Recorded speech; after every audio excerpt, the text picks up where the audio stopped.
오늘은 일본에서 활동했던 루스테반이라는 한 여성 선교사의 정말 흥미로운 이야기를 해보려고 해요. 그녀의 방식은요, 많은 사람들이 보기엔 좀 이상하다, 심지어 틀렸다고 할 정도였는데 결과는 정말 놀라웠습니다.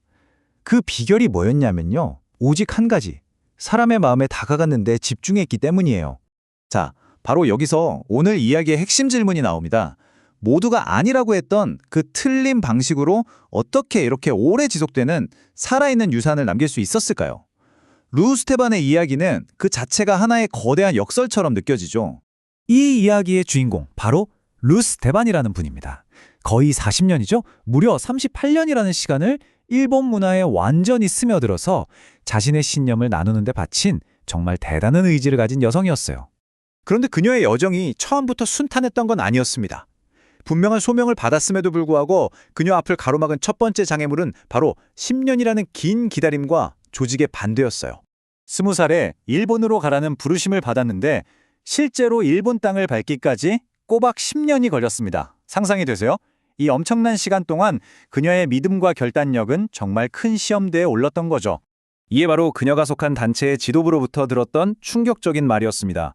왜냐? 당시 조직의 생각은 간단했어요. 독신 여성은 너무 위험 부담이 크다.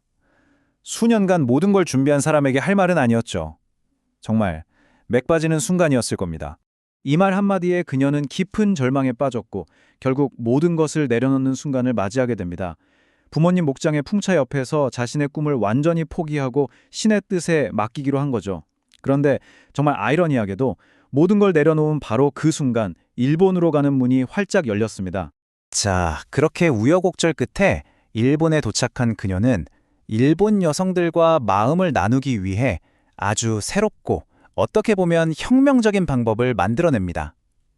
그 중심에 바로 그녀의 아파트가 있었어요. 그녀의 혁신적인 아이디어, 그게 바로 훈련 아파트라는 개념이었습니다. 이건 기존의 방식과는 완전히 달랐어요. 교실에 앉아서 가르치는 게 아니라 일본의 직장 여성들과 아예 같이 사는 거예요.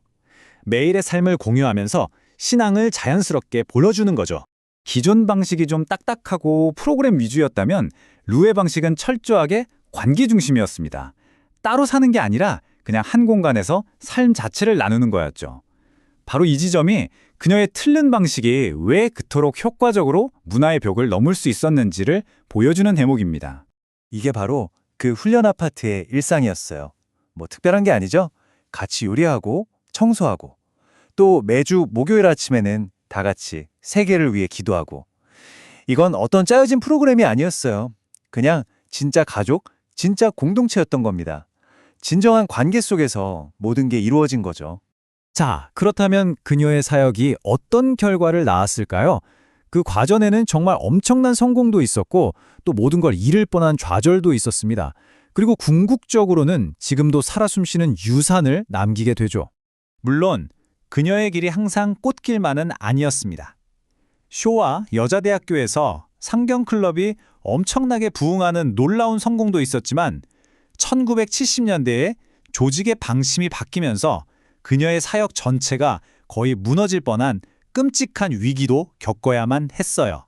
하지만 그런 온갖 우여곡절 속에서도 그녀의 헌신은 흔들리지 않았습니다. 거의 40년에 가까운 시간 동안 무려 40명이 넘는 여성들이 루의 훈련 아파트에서 그녀와 함께 살면서 직접적인 멘토링을 받았습니다. 이 사진 좀 보세요. 이분들이 바로 그녀의 공동체입니다. 그냥 40명이라는 숫자가 아니라 이렇게 실제 얼굴과 삶이 있는 사람들이죠. 관계를 통해 세워진 이 공동체야말로 그녀가 남긴 유산의 진짜 모습이었습니다. 여기서 정말 중요한 포인트가 있어요. 그녀가 남긴 유산은 번듯한 건물이 아니라는 겁니다. 어떤 기관도 아니고요. 그게 아니라 그녀의 비전을 이어받아서 지금도 일본 전역으로 퍼져나가고 있는 사람들, 즉 살아있는 움직임 그 자체였던 거죠.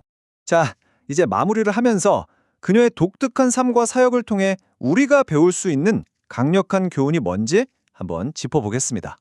그녀의 삶은 우리에게 많은 걸 말해줍니다. 마음을 얻으려면 문화를 이해해야 한다는 것. 약점처럼 보이는 내 상황을 오히려 강점으로 만들 수 있다는 지혜. 그리고 가장 인상 깊은 건 자신의 길을 가로막는 사람들까지도 섬기는 그 리더십을 직접 보여줬다는 겁니다.